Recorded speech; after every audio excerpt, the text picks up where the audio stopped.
Hey there, Make Some Noise listeners. This fall, we have openings for private coaching. And one of the options is for you to work with me privately, where I guide you through the Daring Way, which is the methodology based on the research of Brené Brown. That curriculum teaches shame resilience, courage building, and vulnerability. So for instance, if you've been to therapy and you want a how-to, or maybe you listen to the podcast, you listen to other people's podcasts or read all the personal development books, and you want to learn how to apply all of the things that you love hearing about and learning about into your life, head on over to andreaowen.com/coaching, where you can read more about that particular offer and fill out an application. Witches have a responsibility within their communities for collective care, but they also have a political role. In that role, they are resisting tyranny in all forms, using means both tangible and magical. So they are organizing, they are healers, they are midwives and doulas and death midwives and medicine people, herbalists, etc. But they also are advocates. They're healer advocates. They are protectors of the commons, and they take that role very seriously. You're listening to Make Some Noise Podcast, episode number 475 with guest Carmen Spagnola.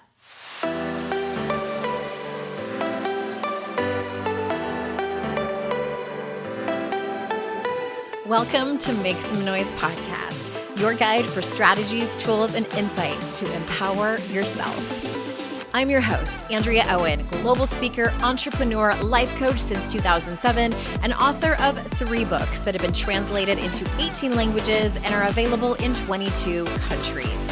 Each week, I'll bring you a guest or a lesson that will help you maximize unshakable confidence, master resilience, and make some noise in your life. You ready? Let's go. Hey, everybody. Well, that was excited and high pitched, wasn't it? Hey, everybody. That was my radio voice. Hey, everybody. Welcome to another episode of the podcast that is a little bit more professional. I am so glad that you're here. Per usual, I'm super glad that you're here. I have been head down in search of a tattoo artist. Has anyone ever been through that journey? I have 2 tattoos. They're both words, and one's on my foot. Hurt like a bitch. Hurt so bad. And one on my arm. And the one on my arm I got in 2016 and just never finished it. It was supposed to be bigger than it was, and I ended up chickening out with the design. And that tattoo artist was fantastic. She's all the way in Charlotte, which is like a 2-hour drive for me. So I've been looking for one that's within a 30, 45 minute vicinity of me. Oh my gosh. It is like, I feel like it's like finding a life partner. Looking at their art and do I like their style? Oh, anyway, I didn't realize it was going to be such a chore to find this person. If you're thinking about messaging me with your person, thank you. As long as they're within, Greensboro, Triad area, or I'll go to Charlotte or Raleigh, Durham. Maybe I'd rather not go that far. But anyway, that's what's been preoccupying my time for the last couple of weeks. And then to find out, like, the good ones, they're booked for months in advance, which is understandable. It's very understandable. I guess people are catching up on their tattoos since we were all shut down for the pandemic. I don't know. Maybe this is a regular thing that happens, but I get all excited and I'm like narrowing it down. I have about 3 people, and I go to look at their little link, and they're like, we're booking for January. And I'm looking at this in the beginning of September. So anyway, that's what I've been doing lately. How have you been? I'm really excited to introduce you to today's guest. I have been following her work for what feels like an eternity. I'm just so drawn to it. And we're talking about self-care, but really her episode could go in so many of the themes. And let me tell you a little bit about her. Carmen Spagnola is a Le Cordon Bleu-trained chef turned trauma recovery practitioner, clinical hypnotherapist, and kitchen witch. She is the author of The Spirited Kitchen, Recipes and Rituals for the Wheel of the Year. She's the host of the Numinous Podcast and founder of the Numinous Network, an online learning and support portal for people healing from trauma through a cross-pollination of somatics, attachment theory, and nature-based spirituality. So without further ado, everyone, here is Carmen. Carmen, thank you so much for being here. Oh, it's an honor. I am so excited to talk to you. Before we started recording, I was telling you how long I've been following your work. And then I saw that you had written a book and I was like, I'm going to send her an invitation. And here we go. It was so exciting. I've told my audience that, this was years ago that I was interested in witchcraft and was really kind of trying to find my way. And luckily this was before it got really popular and kind of, it took over social media. Mm-hmm. But I will admit that I do think that I was in a better place mentally, and this was long before COVID, when I was doing these rituals and things like that. And I'm ready to get back in it. And I'm excited because now I have your book, and I love how simple a lot of these rituals are. Like, you don't need to have like 17 different ingredients and get a crow's feather from a specific age of a crow. You don't have to memorize lines and lines of in another language. Mm-hmm. Yeah. Yeah. But I have a lot of questions. So I want to jump in right away. And actually, I'm going to start with reading from an excerpt from your book.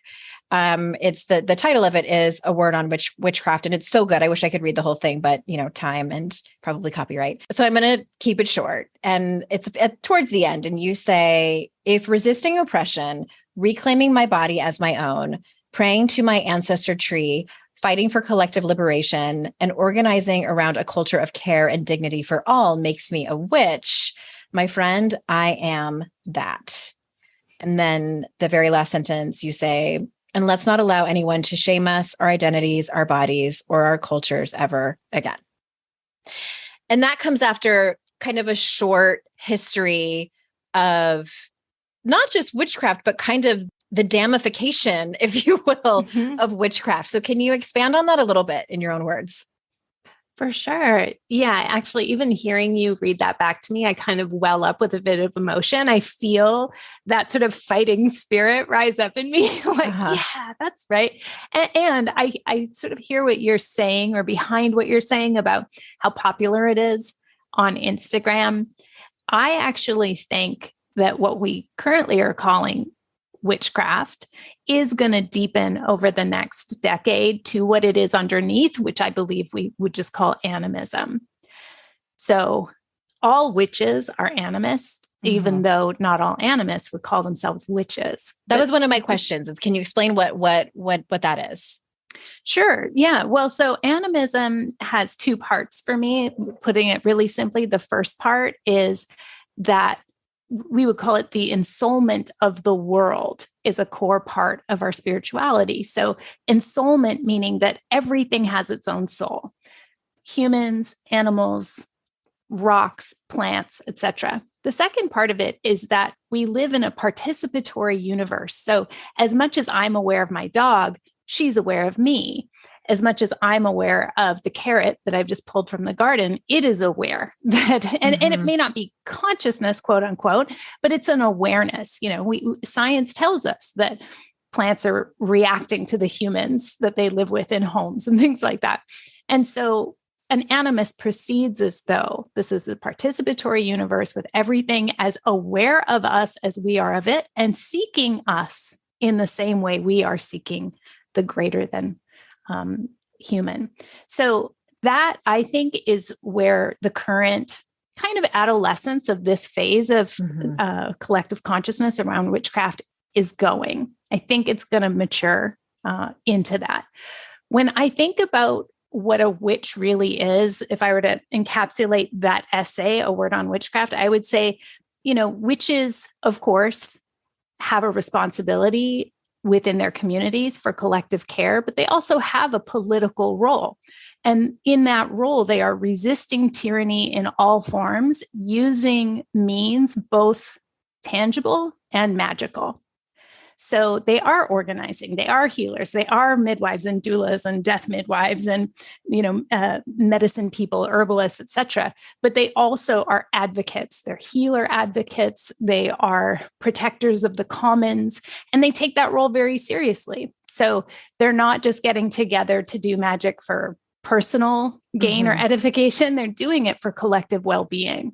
So I take that particular piece as my awakening into my own identity as a witch. I read Sylvia Federici's Caliban and the Witch and was like, I can really embrace not just feminism, but feminist witch, and take that on as an identity, and proudly so. When was that book published? I know you talk about that talk about reading her book.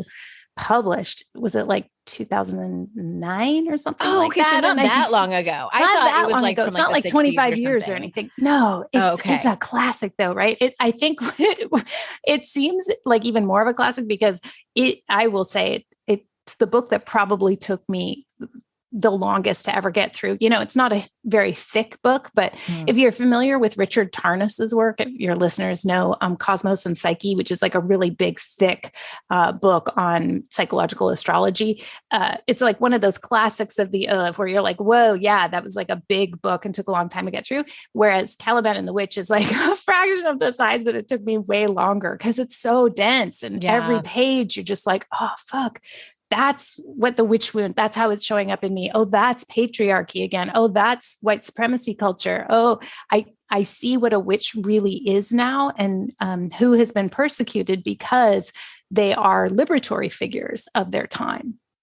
Okay. That reminds me of Women Who Run with the Wolves. I felt like every paragraph could have been a thesis. And absolutely. And one that you should go back and read again because you'll understand it better 5-10 years later. It's actually been at least 5 or 6 years since I've read Women Who Run with the Wolves. And I remember getting it, like maybe in the early 2000s or something like that. When I looking back, I think I was probably a little young for it. Like the themes really appealed to me, but like, did I take it in? Yeah. Maybe subconsciously. Maybe on the surface level. Yeah. Or like it's in there and I was drawn, but it didn't click for me. By the time I read Caliban and the Witch and I was around 40 or so, it really clicked. Yeah. Okay, well, now I'm going to have to put that one on my list too. Yeah, for sure. And find a book club or a support group because honestly, every other page, you're like, God damn it. You're like so mad about patriarchy. Fuck. Yeah. Yes. Yeah. Make sure you have a couples therapist if you're in partnership because you're just like going to notice how patriarchy shows up in like parenting, partnering, institutions, education. Like you're just like, God damn it. And so it's like the air we breathe. We just don't even notice it. Water in which we swim. Totally. And so, yeah, it's like maybe you need therapy and also like the people around you need to be able to like connect and support each other while you like go through rage. But it's very validating to connect the dots, right? It's like looking up at the night sky and you see all these stars. And then that feeling when you see the Big Dipper, and you're like, connection. Like I can locate myself. It's familiar. I understand. I see a pattern in all this vastness. That's what it's like when you read a book like Caliban and the Witch. It's like, Big Dipper. We'll put that one in the show notes too. Nice. On that same topic, can you talk a little more about folk magic and how it is incorporated and kind of quote unquote woven into everyday life? Yeah. Well, folk magic, you can almost, when you think of folk magic, in contrast to that, you can think of high magic. So when we think of high magic, we're talking about ceremonial magic. We're talking about, rites, rites, where it's like, this is, here's how we cast a circle. We're going to do, whatever. There's, it's the Golden Dawn. It's these secret societies. It's mystery schools, that kind of stuff where you get initiated into a hierarchy really of, initiate to adept. You go through different practices and you demonstrate that you have knowledge and skill. High magic is great. It has its own place, but folk magic is what we regular folks do. Okay. Like don't have a formal coven. And, we're just kind of muddling through. Hey, maybe you're lucky and you had an auntie or a grandma or an uncle who was like into this kind of stuff. That's great if you have somebody who's passed it down through families, but most of us are kind of looking around. Maybe you've come into the world like myself, I've always had a highly developed spiritual yearning, but nobody else around me really matched so now that. we have the internet. Now we have the internet. When I was, growing up in the 70s, 80s, 90s, it was like we had books on lucid dreaming and crystal shops and things like that. So you kind Tarot of find cards. your way. Yeah. Tarot cards, exactly. You take some courses, you get some books. So folk magic is the magic of your tools, like a cauldron. What is a cauldron but a pot on a stove? What is a chalice but a very special vessel for liquids that are important to you? What is an athame but just a knife? So all of these tools that we associate with high magic as these like talismanic properties, if we look around, most people in like every culture of the world, they related to the more than human forces through their everyday tools, baskets, ovens, those kinds of things. So folk magic is about what the spiritual significance of your sacred grains of your ancestors were. What were the foods that sustained them through good times and bad? What were the foods of their celebratory times? Why did they have the crafts that they had? One of my favorite things is wheat weaving, and when you dig into the history of like, why did they have corn mothers and why did they make all these beautiful things out of wheat? Well, it's because they believed the spirit of the grain as they were harvesting would move through the field, jumping from stalk to stalk until finally the very last stalks of wheat would be harvested, and they were thought to contain the essence, the spiritual sustenance, and all the good fortune for the future harvest in those last stalks. So of course, if they're going to save the best seed, or they're going to save seed that's going to be what they plant next year, they would weave it into these beautiful ornaments, and they would turn them into sort of grain mothers that they would hang almost like an angel on top of a tree. You would have like this grain mother of the kayak, the old woman of winter, holding the hopes and the most treasured items of your community, which is seed. Yeah. Of course, they're making these ornamentations and beautiful rituals to it. So folk magic is born of need. It comes from a time and a place and a people. And it's usually something that is an embellishment or an honoring or an offering to the greater than human forces that are saying like, thank you for blessing us with good health and good fortune. Or if there's been misfortune, it's an offering to say, ooh, we're tracking that you are unhappy, greater forces. Can we, petition to you by making this special bread or this cake, or, making an offering on this particular lunation or this month?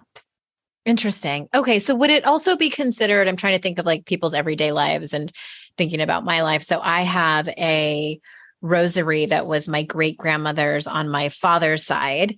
And it's hanging in my office. And I also have a plate that was glued back together. It must have been dropped and was broken. That was my mother's mother. And she died 12 years before I was even born. I never got to meet her. And my mom was like, why do you want this plate? It's broken and been glued back together. And I'm like, I don't have anything of hers. Like there's one photograph of her. So I like to have it. The way I look at it is it's not just like an item. Like I look at it as having this in my home where I'm raising my own children, where I'm taking care of my family as my grandmothers did before me. It's a way to honor them, even though I never met these women. So is that kind of what you're talking about? Absolutely. Absolutely. Okay. When we're talking about folk magic, we are humans of all cultures assign significance and meaning. We're meaning making animals, right? We love it. Exactly. And so the layer that we're adding with magic is perhaps we can influence this meaning that we're making. Perhaps we can use it to benefit us or protect our family or keep us healthy or stay in good contact with our angelic ancestors who might be helping us. So the magic is that you believe that you are still in relationship somehow with this ancestor through this artifact. And of course you are. And of course that carries a certain kind of charge and a certain kind of meaning, which is slightly different from pictures of them or stories about them. Magical objects are one of the ways that it's, I think, the most easy and accessible way to bring alive the magic of every day and food, and then of course, times of year and celebrations and things like that. But yeah, it's the spiritual significance we assign where the magic comes from. Okay. Just want to make sure I was doing it right. Yeah, no, for sure. That's what's so great about folk magic. There is no wrong way to do it. And as Sophie Macklin, who's a colleague and teacher of mine, she was the first reader of my book. She says, like, there is no pristine prior tradition. So if you're thinking, what was the magic of my lineage, and you don't know, maybe because no one ever told you in your family, or you were immigrants, or you were adopted or something like that. It really doesn't matter. The thing that makes it folk is that it's like of the people and of the land, and it emerges from that time and place. So there isn't some pristine prior tradition where it's like, oh yes, I had a witch in my lineage. It's like, well, everybody's like a little bit, some people grow massive vegetables. Other people can sing really beautifully. Some people can, are great at bird calling and bird language. Like, these are all different forms that folk magic, if you were to add the layer of recognizing the participatory nature of the universe, now it's just gone from like a tradition to magic. Maybe that's why I'm so good at growing plants. For sure. Yes. It's so funny because I used to not be good. And I used to say I had a black thumb. And then I realized the trick, and people laugh so hard when they come to my house and they ask me, I've actually cut down and given a lot away because it's just so much work. They've asked me, like, how do you do it? And I said, you just have to give a shit. Like, you have to. And luckily we have the internet, and you can find out like what the best soil is for this kind of plant, and what kind of light and how much water. And I have plants. I have a fiddle fig that is so big, and people are like, oh my God, they're such divas. They're so hard to grow. And I'm like, I cannot get it to stop growing. It's gigantic. Same with a ZZ plant. I had to split it in two, and it's just, maybe there's something to this. Like, it is.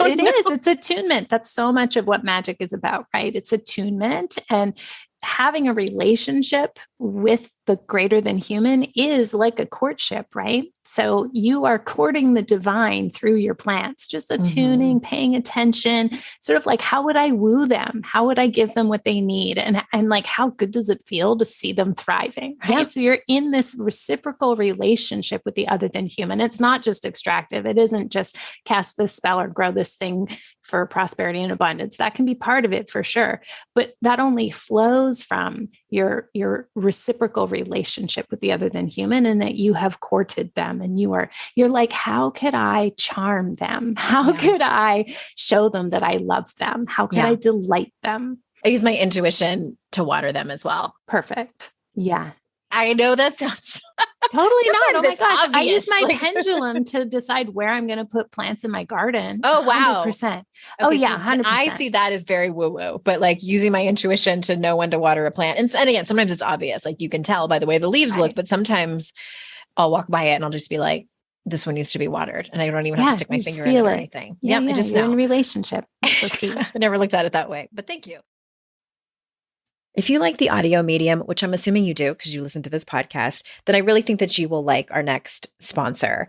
Dipsea is an app full of hundreds of short, sexy audio stories designed by women for women. It's kind of like its own podcast app, but filled with sexy stuff, because I know a lot of us are feeling a little anxious and maybe overwhelmed, and these feelings can make it hard to shift gears and get in the mood. But with Dipsea, you can focus just on what makes you feel good. New content is released every single week. So in between listening to your favorite stories again and again, you can always find something new to explore. Dipsea also has sleep stories, wellness sessions, and now they offer written stories. It's your go-to place to spice up your me time, explore your fantasies, or heat things up with a partner. For listeners of this show, Dipsea is offering an extended 30-day free trial when you go to Dipsea. That's 30 days of full access for free when you go to dipseastories.com/noise. dipseastories.com/noise. My husband and I have been using Green Chef for a couple of years now. And about a week ago, I had one left in the fridge. We were going to be out for a couple of evenings. And so I asked my neighbor, I'm like, hey, do you want this? I don't want it to go bad in my fridge. And she was like, sure. And so they made it, and she kept taking pictures of the whole thing and like pictures of them eating. And she's like, this is so good. I'm like, I know. I love them so much. One of the things I love about them is that you choose from 24 recipes weekly, which I feel like is the perfect amount. It's not too overwhelming, with the option to mix and match meals from different preferences. So for one, if you want to do keto one night or paleo the other or Mediterranean the other, you can absolutely do that. These are time-saving recipes packed with fresh produce and vibrant flavors, things that I would never make on my own. And Green Chef is the #1 meal kit for eating well, with dinners that work for you, not the other way around. Go to greenchef.com/noise135 and use code noise135 to get $135 off across 5 boxes, and your first box ships free. greenchef.com/noise135 and use code noise135 to get $135 off across 5 boxes, and your very first box ships for free. What is a wilderness quest guide? Oh, great question. So I trained 2 different kinds of training. So one was I went out on a quest, which is where you go out into nature as minimally as possible. So I went out with a tarp, a sleeping bag, and some water, and just fasted for 4 days. And that was with a guide.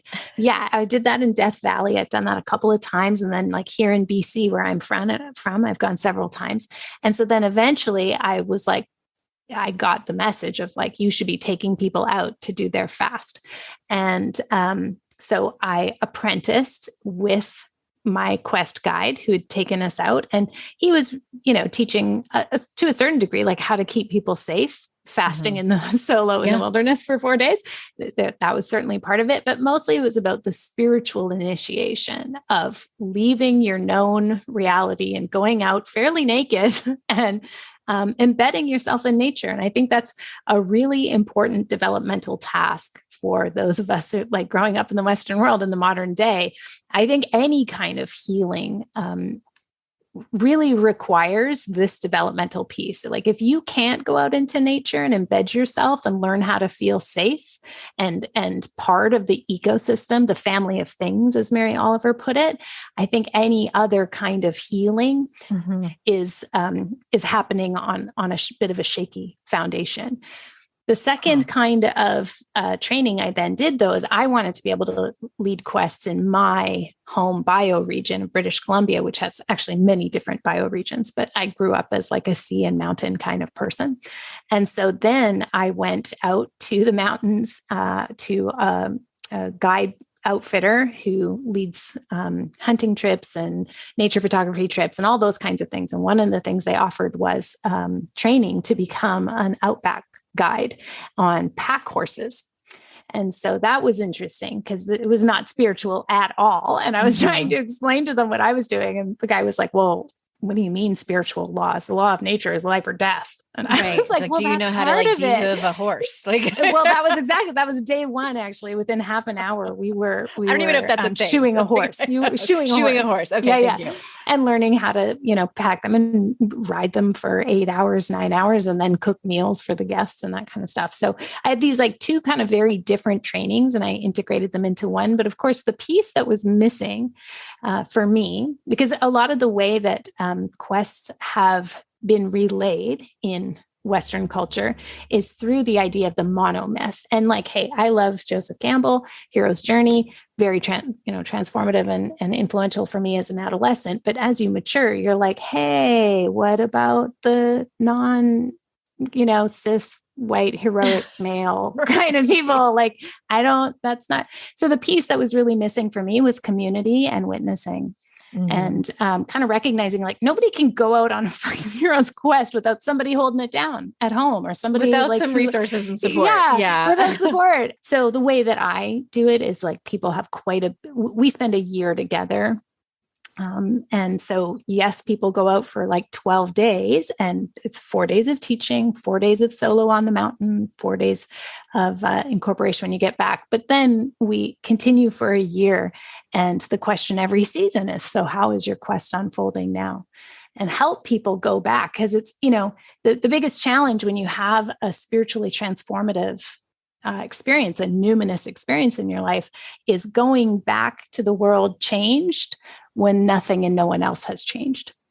And the feeling of alienation that can come up, like, how do you hold the vision that you received? How do you hold the spiritual maturation that you did when other people are not enjoying that you have had this? We call that reentry. Reentry. That's exactly what it is. We just call it the return. And it's like, that's really challenging. And so you do need to have a community that can remember your story, hold your vision for you when you forget, because you come off those experiences having this very profound sense of remembering the radiance of who you really are and what you're meant to contribute. And it sounds like a spiritual experience. It's 100% a spiritual experience. Even the folks who have come who they have been a little more like, I'm going to go out and conquer nature. I'm going to prove that I can survive. That sounds very American.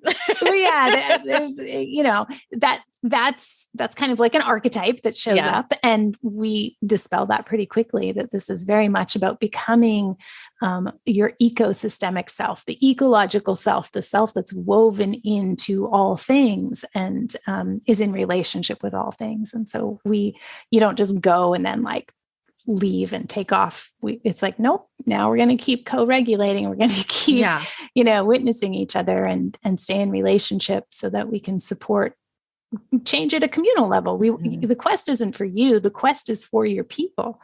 And so if you go back home and you're changed and they're not acknowledging it, you need support to help bring your quest to your people if they're not receiving it. Do you run these anymore? Yeah, actually, I didn't for COVID. I had to cancel one, but the next one is going to be spring 2023. And very soon I'll be putting up an application process. But ideally, people would have gotten some of the teachings already. I have them we've been doing them during COVID online in my Numinous Network. Okay. So there's like a whole course that you could take to learn all about. We work through like introductory. Yeah, we work through human development through the 4 seasons model. So it's like you would learn about what's the spiritual developmental task for summer, fall, winter, spring, and then it'll be more like a refresher when you go out. So hopefully there'll be 6 to 8 people who will come and go on quest with me on the horses and take us up to a beautiful spot in the Caribou Chilcotin. And I haven't been to BC since I was 9, but I do remember being just stunned at how beautiful it was, even at such a young age.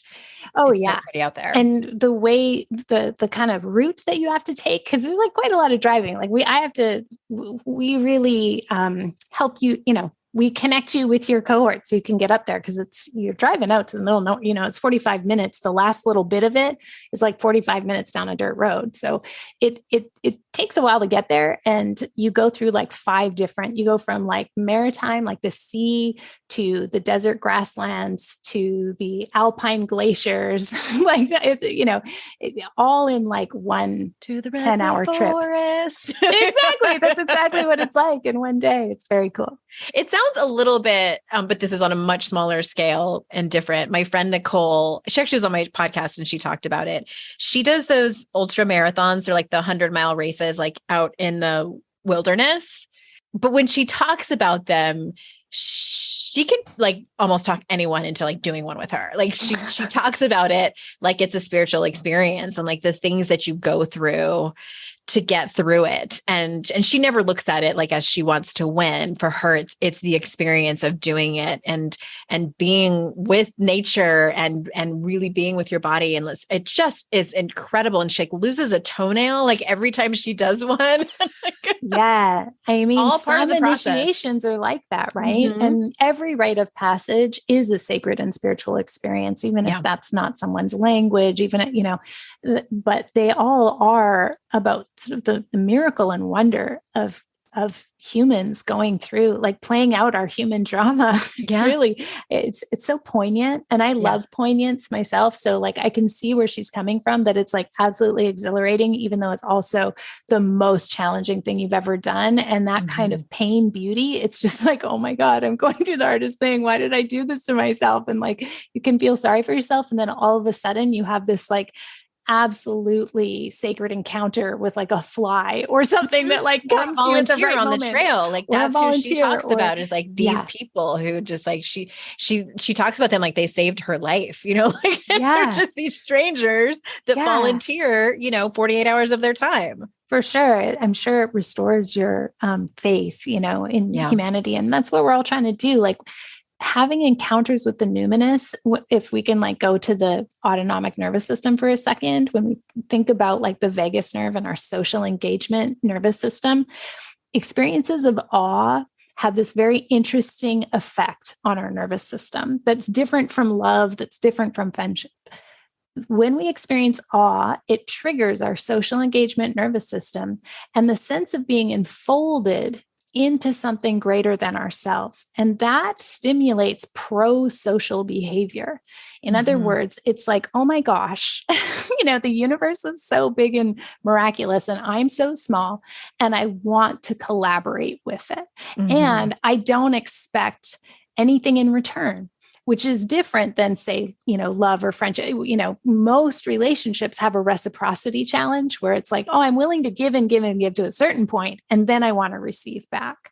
But when we experience awe, when we experience encounters with the sacred, we feel enveloped and enfolded, and we want to collaborate, and we don't expect to get what we want.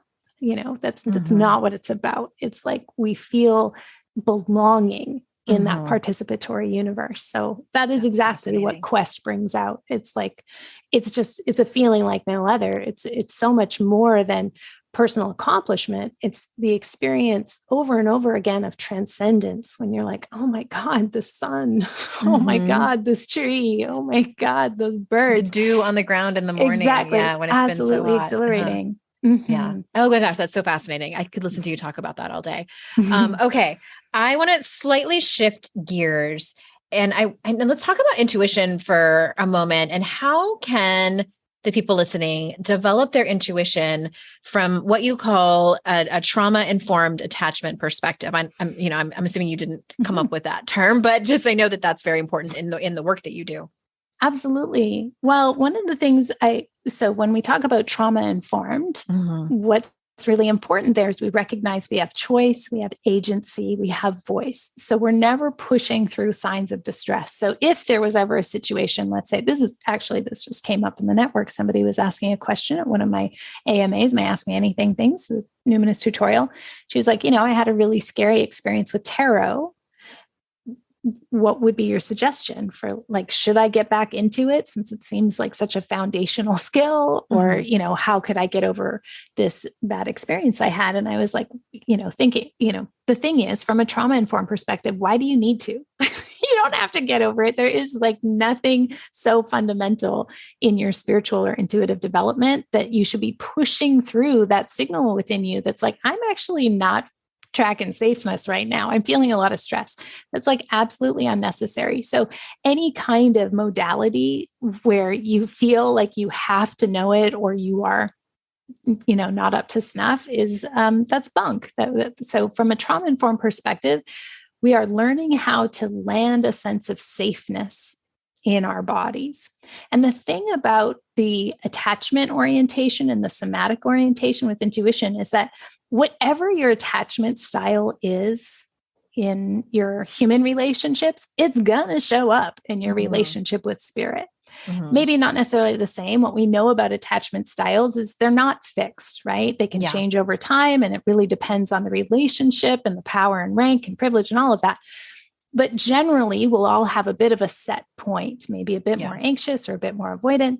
I'm going to stop you for a second, because I'm pretty sure my audience knows that. And I've had a couple of therapists on who've talked about attachment styles, but just like quick rundown, the attachment styles are anxious attachment, avoidant attachment. Isn't there secure and then combination? Yeah, exactly. The combination would be called disorganized, where you're running both a bit anxious and a bit avoidant kind of at the same time. That's exactly right. And please so continue. Each of those have a particular somatic or like body-based experience. To be more avoidant, your nervous system is shaped in a certain kind of way. And if you're anxious, it's shaped a bit differently. And that shows up in your relationship with spirit. So when I'm working with intuition, I'm asking people to first start close in where it's very easy. So we start with allies in the unseen that we would call competent protectors. And so those can be ancestors. But if you're like, yeah, no, I come from a long line of abusers, like, great, we don't work with that then.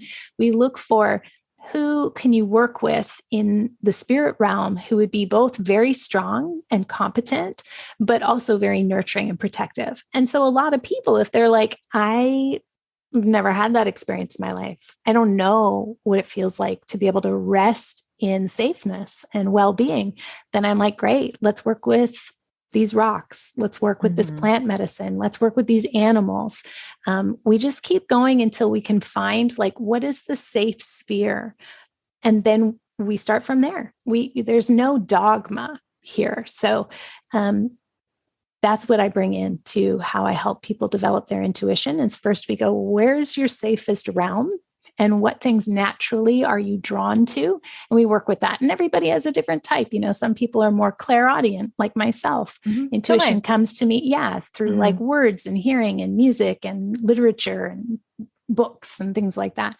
Some people are more claircognizant. They just kind of know. So maybe they work with oracle cards and they only look at them for half a second and then they don't have to look at the book. They know exactly what is coming through. Maybe some people are more clairvoyant and they love working with oracle decks and they love huge spreads and that kind of stuff. So we're working with like what is within the zone of comfort and competence and self-efficacy for your nervous system, and what are the tools and the pathways that would make you feel more confident to explore. I love that so much, Carmen. Like, I think that's one of the favorite things I have heard in a long time. My favorite things I've heard in a long time because, and I wrote about, I write about intuition. I think I've written it, at least touched on it in all three of my books. But in my last book, I talked about how it can be challenging for many women, especially because it gets conditioned out of us, and especially people who come from,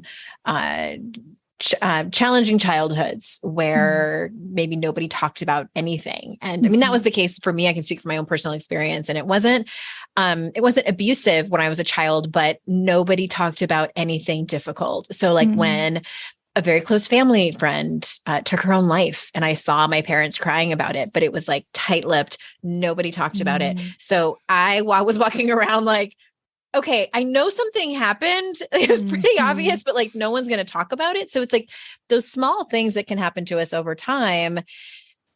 We sort of, the way I describe it is like, we kind of from a cerebral level think we're just constantly questioning ourselves and our own gut feelings and instincts. And so I love that you start from such a, like a primitive level. That sounds necessary.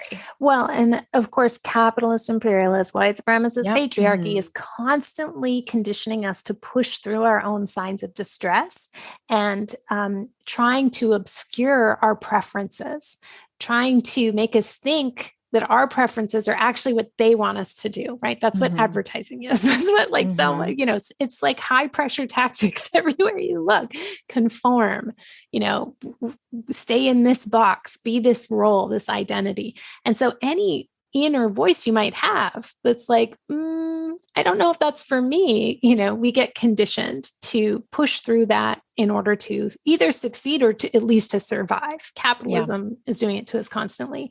So when I'm teaching folks, whether we're actually looking at intuition or whether we're looking at working with the autonomic nervous system, if you have an immune disorder or long COVID, or if you have developmental stuff from childhood, we're constantly helping people attune to their own preferences. That's one of the ways we unhook from that conditioning is to be like, what do I actually want here? And actually that can take a long time to remember, it really can. It takes some practice.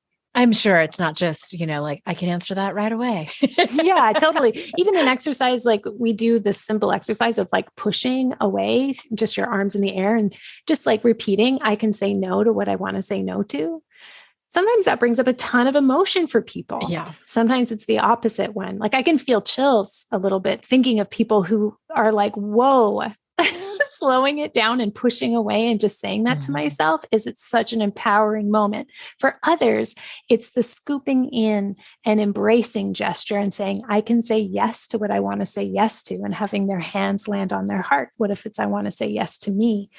Those things create a somatic chain of events in which you start to see greater possibility. And when you can see that greater possibility for yourself, spirit will come through and give you little nudges and be like, yes, yes, yes, you're doing it. Oh my gosh, your ancestors are like, oh my gosh, I'm so happy for you. I've had that so proud of you before. Right. And then if you can tolerate be receiving that kind of love and just stay with it, even if it's just for a minute or two, you can have a neuroplastic event around that and recruit that feeling as a resource later. And like, that's one of the definitions of magic, right? Being able to change consciousness at will.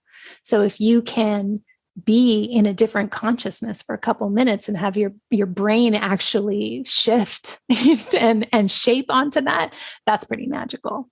Oh my gosh, that's so interesting. I thought of something when you said that, because in my experience, when I was practicing and intentionally making space and time for, folk magic or whatever you want to call it, I got afraid of how fast it was happening. And I had a mentor tell me, and she was very gentle about it. And she said, my hunch is that you are afraid of your own power. And I said, and I think you are right, because it was happening so fast and it was so big. And it was obviously bigger than me. And being someone who struggles with control, it's like, I can't control this and it scares me. Oh, so for sure. I pulled way that's back. What the numinous is, right? The numinous tremendum et fascinans, right? Things that are like awe-inspiring and sacred also have a very similar somatic imprint as things that are terrifying. So in somatics, we'd say like rapid embodiment is actually not helpful. It needs to be the trauma-informed piece is like, don't try to swallow the sun, right? It's like you go, okay, whoa, thanks. That's actually a little bit more than my physical body can handle right now. And so then we have that agency to be like, hey, thanks spirit, or thanks guides. Can we just slow it down? Like you've got it at 11. Can you turn it down to a 4 and see if I can just get used to it? And so that's the agency that we bring in so that we're in that reciprocal relationship. And you don't get afraid that you're going to be swallowed up or like something too big is going to happen. We want it to happen at the pace that your human body can integrate. Okay. Yeah. I felt like a tsunami a bit. Well, I have so many, not so many, but like a handful more that I want to ask you, but I want to be respectful of everyone's time. And the book is called The Spirited Kitchen: Recipes and Rituals for the Wheel of the Year.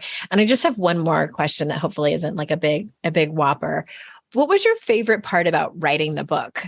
To be honest, I think my favorite part about writing this book was the collaboration I had with my photographer, my dear friend, Stephanie Ray Hull. I'd never worked that creatively with another person before, where we did like 30 photo shoots in 12 months.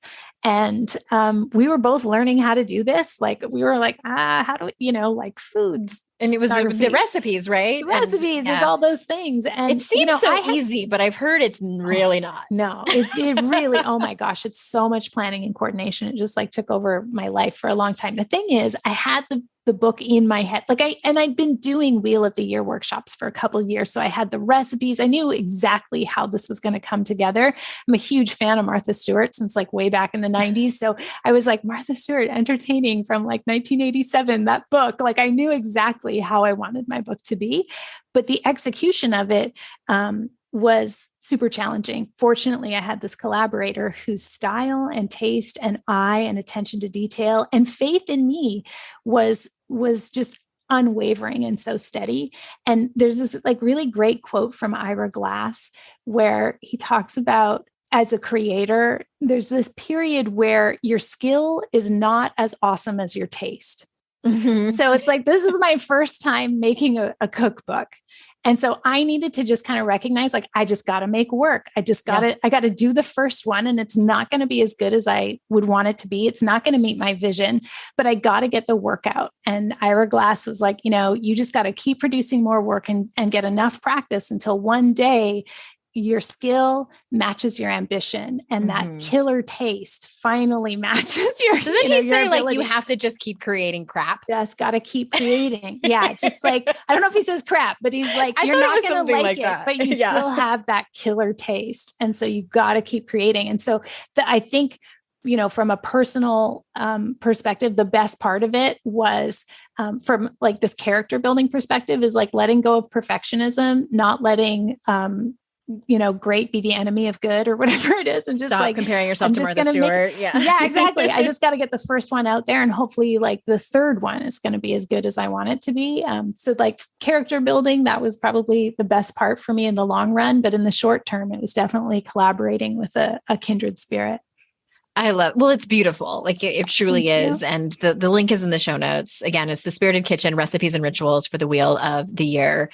Yes, I said it right. But is there anything else that you wanted to say that we missed that you wanted to circle back to before we complete? The book is available on October 31st. And of course, I want to Was that on purpose? You know what? No, that was the original. The original date was a couple weeks prior. And it was like actually a better date astrologically for me. Because of course I plan all this stuff out. In sort of the just supply chain issues and all of that, it got pushed back. And I think October 31st is like the second best perfect day for it to come out. But really, I just want to see what people make and do. I am such a looky-loo when it comes to other people's altars and other people's kitchens and things like that. So I hope if people get the book and they try anything, or they just really like it, they'll tag me on Instagram, because it really is like it's the thrill of my lifetime to have created this.